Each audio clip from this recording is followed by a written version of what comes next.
Hey guys, Fred and Sheila McCoy, Hatfield McCoy Museum, fredmccoy.com. Sheila's behind the camera. Hi guys. I want you to listen to something. My nephew, Vance Hatfield, proudly serves these here Confederate States of America. Is your brother Randall? Now guys, that's off of the Hatfield McCoy mini-series on the History Channel. Yeah.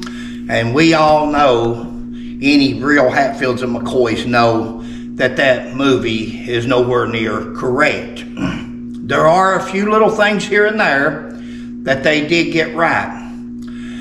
What we wanted you to notice is, and Sheila's going to put this video on the movie itself so you can watch it better. It's only a couple of seconds. But this is Jim Vance sitting in the saloon when Asa Harmon McCoy returned from the Civil War. He's on a crutch, He's wounded, which would make sense because he's been injured and he's been discharged. And Jim Vance there says, my nephew, Devil Vance, is serving with the Confederate States Army, just as your brother Randall is. And he confirms that Devil Vance is serving along with Randall McCoy. The question is here, who's sitting at the table? Who's not serving? Remember, there's now military records out there that says Jim Vance served. There's now a military tombstone put on a spot supposedly where Jim Vance is supposed to be buried.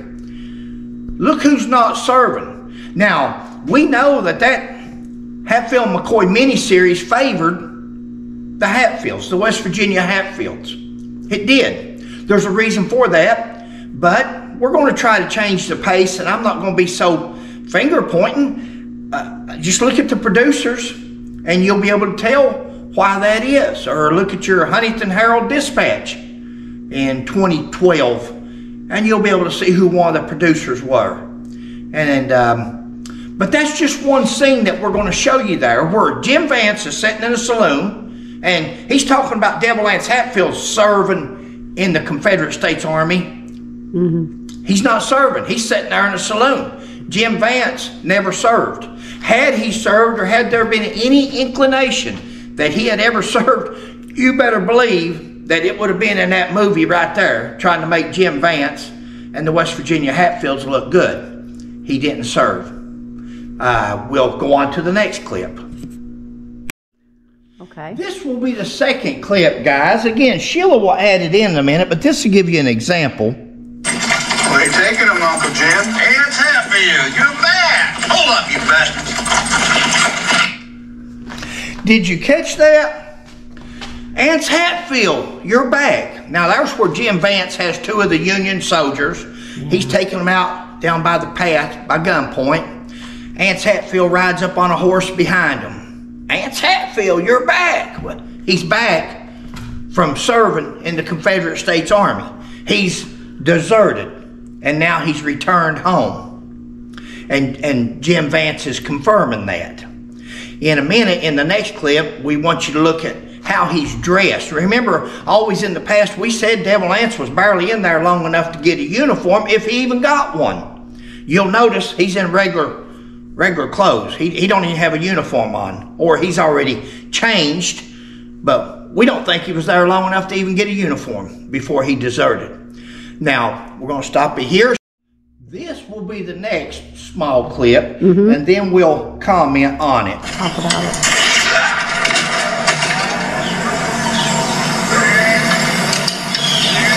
And I thought you was letting him go. So did he.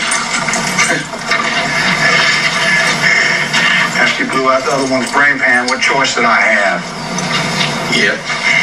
Don't want to leave no witnesses. Don't want to leave no witnesses. Jim Vance had done shot one of those guys, just like they did Asa Harmon. Yeah. Just like they were nicknamed bushwhackers, getting men from the bush or from the back. Jim Vance had done shot one. Devil Anse gets his rifle and he shoots the other one. Now, I realize this is a movie, but some of the stuff was portrayed pretty accurate on that part, because he gets his rifle and he shoots the guy as he's running in the back. Now, also look at Devil Anse's clothing as he's shooting there. Look at the old coat he's got on and stuff, the old farm clothes. That's what he had. Didn't have a uniform on. He had already deserted, so either he done changed out of his uniform or he wasn't there long enough to get a uniform. This will be the last clip coming up. Let's play this last one here. That's a damn shame. That Yankee piss pot should suffer.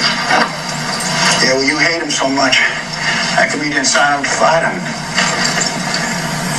Fighting on others' terms is how you lose. There's Jim Vance. Yep. Devil Anse asked him, you hate him so much, why didn't you sign up to fight him? You get it? All you Jim Vance fans, all you people that tries to tell other people that Jim Vance served, that Jim Vance was in the Confederate States Army, that he was in this or that. Never been on records, guys, until the movie came out and they started putting out these markers and different things, trying to give people a place to go visit. Then all of a sudden he turns up a grave, headstone, so forth. Here's you 3 or 4 good clips from that movie that's pretty accurate, because you've got Devil Anse deserting, you've got Jim Vance shooting a man in the back, Devil Anse shooting a man in the back. This is not a movie. That really happened. That's what happened to Asa Harmon McCoy. Mostly you've got Jim Vance telling about uncle or his nephew. Devil Anse served in the Confederate States Army, and then you've got Devil Anse confronting Jim Vance there at the last clip and says, well, if you hate him so much, why didn't you sign up to fight him? That tells it. That's it right there, guys. Had the History Channel, had the producers had any evidence whatsoever that Jim Vance had served, they wouldn't have put that in there. They had no evidence that he served. They knew Jim Vance didn't serve. That's exactly why they had Devil Anse saying, why didn't you serve? Why didn't you sign up? And guys, don't forget, did you hear where Devil Anse said, we got it. If you hadn't shot the other one's brains out, well, I wouldn't have had to shot them, but we can't leave no witnesses.